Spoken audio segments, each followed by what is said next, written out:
اللهم صل وسلم وبارك عليك يا حبيبي يا شفيعي يا خير خلق الله. النهارده هنعمل معاكم طريقة المكرونة البشاميل. جربوها بطريقة روز، طعمها يامي يامي يامي. جربوها ومش هتندموا. وما تنسوش تعملوا لايك واشتراك وتفعلوا زر الجرس عشان اول لما انزل فيديو يبقى اول ناس تشوفوه. ها يلا اعملوا، انا شايفاكوا. اسيبكوا بقى مع روز. اللهم صل وسلم وبارك عليك يا حبيبي يا شفيعي يا خير خلق الله. وصفة جديدة من وصفاتي، واللي لسه ما يعرفنيش انا روز، ودي قناتي قناة يوميات روز. ودو قدمت لكم المقدمة بتاعة الفيديو، وطبعا انتوا عارفين دلوقتي احنا هنعمل ايه. هنعمل مكرونة بشاميل طعمها لذيذ، وفعلا زي ما دو قالت يامي يامي يامي. الطعم يجنن، والشكل شيك جدا، وشكلها جميل جدا ما شاء الله. والله الكاميرا ظالمه اللون. ما شاء الله تبارك الله. كانت سهله وبسيطه وجميله، وهبسط لكم يا رب يقدرني وابسط لكم المعلومه على قد ما اقدر. واللي لسه ما دخلش المطبخ حبايبي المبتدئين واول مره يدخل وهيعمل مكرونه، مسافه ربع نص ساعة بالكتير هيكون مخلصها وحاططها في الفرن وطالع، وصينية المكرونة اتعملت. صينية من ألذ الأصناف اللي بتتحط على سفرتك، وبتدي شكل وطعم على السفرة جميل جدا، وسهلة وبسيطة. أنا عملت معاكم مكرونة بشاميل على القناة قبل كده، بس أنا غيرت في حاجة بسيطة بس كده، وهقول لكم عليها. تابعوني لنهاية الفيديو، ولما أوصل للحاجة اللي أنا قلت لكم عليها هقول لكم أنا غيرت في إيه ادت طعم المكرونة وخلتها احسن. هاتي البصل بتاعك القمر ده. طبعا روز بتحب البصل الاحمر بس مش موجود، انا عندي البصل الابيض التحفه ده برضو جميل. هحطه على معلقه زبده مع معلقه زيت، وهسيبه بقى ايه يتكرمل على النار شويه، وبعد كده هنزل عليه باللحمه المفرومه. صلوا على الرسول بقى. اللهم صل وسلم وبارك عليك يا حبيبي يا شفيعي يا خير خلق الله. لو انت صاحيه من النوم ومش عارفه هتعملي ايه، ومش عارفه تدبري امورك ازاي او ترتبي دنيتك ازاي، هيبقى يومك كله متلخبط. انت قرري، وانت من بالليل كده انا هقوم اعمل ايه، هبتدي من فين، وهبتدي من مطبخي ولا من تستيف شقتي ولا هعمل ايه. طالما انت مظبطه كل حاجه في راسك او في دماغك هتعملي ايه بيها، تاني يوم الصبح هتقومي هتلاقي اليوم عدى معاكي بمنتهى السلاسة والبساطة، وهيعدي مش هتحسي انك انتي بذلتي مجهود. انما لما تقعدي تفكري في حاجة معينة او قايمة من النوم مش عارفة هتعملي ايه في يومك، اليوم بيعدي ومش هتقدري تخلصي حاجة في يومك. بعد لما البصل اتكرمل بقى في الزيت والزبده، معلقه زبده مع معلقه ايه زيت، ببتدي احط الفلفل الالوان بتاعي. وببتدي احط بقى ايه جزره مبشوره. طبعا اللي مش حابب حاجه من الحاجات اللي انا حطيتها ممكن يشتلها، يعني مش حابب طعم معين من الحاجه اللي انا حطيتها ممكن يشتلها، هي مش اجباري، هي الحاجات دي اختياري. بس بالطعم بقى ايه طعم اللحمه، وانا بعصجها كده وبحس انها بتدي لها طعم جميل. طماطميتين بقى مبشورتين تبشريهم كده بالمبشره. لو ما فيش زي ما انا عملت كده معلقه صلصه كبيره وبتحطيها عليهم، وبتحطي بقى ايه اللحمه وبهارات اللحمه، الفلفل اسمر وشويه ملح. ممكن تحطي بابريكا، ممكن لا تستغني عنها. ممكن تحطي بقى كمان جوز الطيب، لو عندك جوز الطيبه بس كده ابشري حته منها وحطيها، مش موجوده مش موجوده. هي اللحمه بتحب الفلفل الاسمر والملح.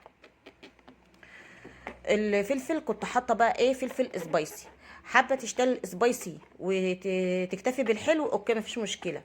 حابه تحطي شطه حطي شطه. العبي بقى، دي لعبتك واختيارك، العبي فيها. ولو مبتدئه حبيبتي ادخلي بقلب جامد واعمليها، مش هتخافي، هتطلعي احسن نتيجه طالما هتعمليها بحب، وهتقدميها لاغلى واحسن ناس عندك بتحبيهم. بس انا خلصت كده اللحمه اللي انا عايزه اعصجها. هوريكم قد ايه كانت جميله كده، وكانت يعني جميله مفرمله كده وجميله.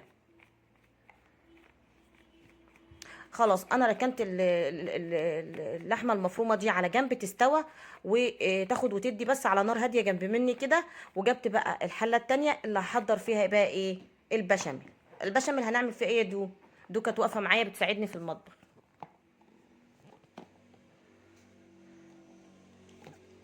بيبقى عباره عن ايه؟ دقيق وزيت.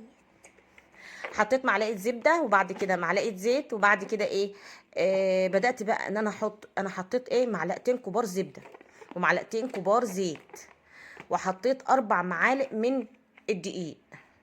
اشم ريحه الدقيق وهو بيتحمص كده، الريحه الجميله اللي طالعه بتاعت الدقيق ديت، اروح نازله بقى ايه ب 2 كيلو من الحليب. وده طريقه البشاميل وما تخافيش منه، وادخلي بقلب جامد واعمليه. في ناس كتير بتخاف تعمل البشاميل ليه؟ لانه كلكع منها او بيعمل تكتلات منها. طيب يا روز، هو لو كلكع او عمل تكتلات مني وانا مش عارفه اتصرف، وضعه ايه هيكون ايه بعد كده؟ هروح حطاه في الشفشق بتاع الخلاط او بالهاند بلندر واروح عطياله ايه، ضربه. التكتلات اللي فيه كلتها هتفك وهيبقى احسن بشاميل معاكي. ما تخافيش، ما تخافيش من النتيجه النهائيه. النتيجه النهائيه باذن الله وبفضل الله هتبقى جميله جدا، وكل حاجه ولها حل. شايفين؟ سايح ونايح ودوب ودايب دوب وبلز وبطز وحاجات جميله كده. طبعا البشاميل بيحب الفلفل الاسمر، الفلفل الابيض، بس انا بحب في طبخي فلفل اسمر احسن من الابيض. النكهه بتاعته بتكون قويه جدا. هو صحيح هيبقى باين في البشاميل عشان هو لونه ابيض، بس هيديله نكهه جميله وحلوه قوي. انا استكفيت بالفلفل الاسمر وظبطت الملح بتاعي. طبعا كل واحد بيظبط ملحه زي ما هو حابب او زي ما انتوا حابين. ملحكوا عالي، ملحكوا واطي، ملح وسط، ظبطي ملحك انت بقى. وبروح بقى مقلبه البهارات بتاعتي في قلب البشاميل ده، وكده طبقه البشاميل خلصت. انا كنت هنا بدوقه كده بس بصبعي.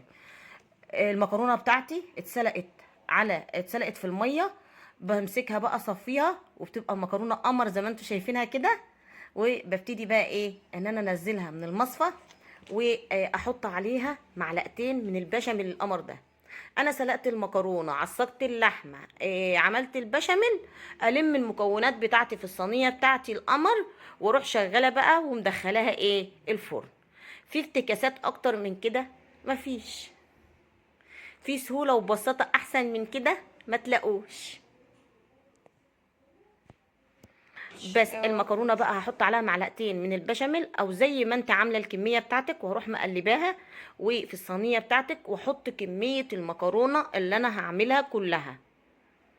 انا كنت الاول بقول لكم بقى ان انا عملت معاكم مكرونه بطريقه مختلفه. ازاي؟ حطيت بقى رقه مكرونه، بعدين رقه لحمه متعصجه، بعد كده رقه مكرونه، بعد كده ايه، البشاميل. طبعا المكرونه بتكون ايه، مدوباها في البشاميل في كميه من البشاميل في الاول. الطريقه دي مختلفه الى حد ما. انا عملت ايه، انا حطيت المكرونه كلها وهحط اللحمه على الوش. طريقه جميله ولذيذه وبسيطه وحلوه، وتحس ان اللحمه نزلت الصوص كله بتاعها على المكرونه وكلها شربت من بعضها، وادت طعم ولون وطعم جميل جدا. فجربوها بقى بنفس النظام اللي انا عملتها ده، وتجربة جديدة، وجربهم مش هتخسروا حاجة. يمكن تكون عملت وصفة احلى من وصفة تعتمدوها دايما في مطبخكم. اللحمة بقى شوفوا عاملة ازاي، ولا متكتلة ولا اي حاجة، وزي المترملة كده، ما شاء الله لا قوة الا بالله. الخضروات اللي انا حطيتها ادت لون وطعم ونكهة وحلاوة، وبتزيدها كمان حلاوة. اللي مش حابب اي نوع من الخضار اللي انا حطيته ممكن يشتاله. ممكن تحبوا، في ناس بتحب اللحمه بس، حطي لحمه بس. ما تقفيش عرضه، ما تقفيش عند حاجه معينه. ببتدي بقى ايه، احط اللحمه على وش المكرونه. ما شاء الله، بسم الله ما شاء الله. صلوا بقى على حبيبنا الرسول. الصلاة بتزيد كل حاجة بركة في بيوتكم، في ولادكم، وفي صحتكم، في رزقكم. اللهم صل وسلم وبارك عليك يا حبيبي يا شفيعي يا خير خلق الله. ببتدي بقى ان انا احط بقى ايه، البشاميل بتاعي على وش الايه، المكرونه واللحمه بتاعتي. الاطباق دي كانت موجوده عندي، قلت اغير بس ايه، بدل ما اعمل صينيه تانية، عشان انا عايزه الصينيه ما تبقاش طبقتها سميكه قوي وتبقى كلتها مكرونه. انا عايزاها تبقى ايه، يعني طبقتها حلوه كده، ولا هي تخينه قوي ومعتدله. فروحت جايبه الاطباق دي، قلت ايه، نظام تغيير ونظام ان انا ايه، افرح الولاد مش اكتر من كده. ببتدي بقى ايه، ان انا احط البشاميل بتاعي وعلى الفرن، وعلى طول احطها. شايفين البشاميل بقى ما شاء الله، بطز وبلز وسايح ونايح وبزز وشكله جميل وخرافه. استاهل كام لايك، استاهل كام شير، استاهل كام تعليق من قلوبكم الحلوه. كلكم على راسي من فوق، انا ليكم وبيكم، بحبكم يا احلى واجمل ناس حصلت لي في حياتي، بحب دعمكم ليا وكلامكم الحلو ليا. احلى حاجه حصلت في الدنيا ليا ان عندي متابعين محترمين بيحبوني لله، بيحبوني في الله كتير، من غير حتى ممكن ما يتوصلوا ليا او يعرفوني. وبس كده انا بقى ايه، خلصت البشاميل بتاعي، وبقول لكم دي النتيجه النهائيه. استاهل بقى قد ايه كام لايك؟ بسم الله ما شاء الله، اللهم صل على حبيبي ورسول الله. دخلتها بقى ايه الفرن، اخدت لون. استني بقى لما تاخد اللون بتاعها من فوق. وبعد كده التركية التانية، انزلي بقى بايه، بالجبنة بتاعتك سواء موتزاريلا او ميكس، انزلي بيها. ما تغلطيش الغلطة اللي انا غلطتها مرة قبل كده برضو، ونزلت بالجبنة في البداية. الجبنة بتتكتل منك ومش بتبقى احسن حاجة. لا، انا بستنى لما بتاخد اللون بتاعي، وبعد كده بحط لها الجبنة دي بتسيح وبتلاقي المطة فيها، وبتلاقيها ادت لون احلى من اللون ده كمان. الجبنة بتاعتي بروح بقى مفرداها على الاطباق كده. غمضوا عينيكم وفتحهم، وكده خلاص خرجت من الفرن. طعمها جميل، شكلها لذيذ. هي يعني اللي يشوفها كده ما شاء الله لا قوة الا بالله. لو كنتوا مكاني وشميني اللي انا شماه.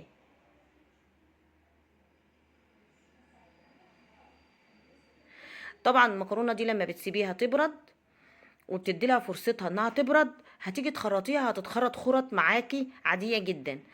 لكن لما بتغرفيها كده سخنة زي ما انا غرفتها كده سخنة، مش بتبقى ايه سايحة وبتطز زي ما انا قلت لكم، لان البشاميل لسه ما مسكش فيها، بيبقى سايح كده ونايح. في ناس بتحبها سخنه، وفي ناس لا مش بتحبها سخنه، بتحبها ايه وهي بتتخرط. احنا من الناس اللي بيحبوها ايه سخنه كده وقمر كده في نفسها، وكل حاجه سايحه ودايبه ونايحه في نفسها كده. ما شاء الله لا قوه الا بالله. بوريكم شكلها، منظرها جميل، الشكل جميل، الطعم تحفه او تحفتين كمان ما شاء الله.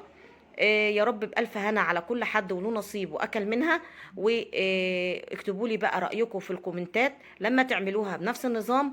قولوا لي ايه رأيكم فيها، حابينها كده ولا حابين اللحمة في وسط المكرونة؟ ويا ترى بقى انهي طريقة احسن؟ واعتمدوا انتوا لو عملتوها بنفس الطريقة دي مش هتبطلوا تعتمدوها. بوريكم المكرونة دايبة مع كلها كده، كانت جوسي وحاجة جميلة كده مع نفسها ما شاء الله لا قوة الا بالله. وطبعا دو في الاول عرفتكم احنا هنعمل ايه، ودخلت في المقدمة وقالت احنا هنعمل ايه. ما ينسوناش بقى بايه يا وعد يا دو؟ بلايك واشتراك وتفعلوا زر الجرس. حبايبي واخواتي في الله، بحبكم كتير في الله.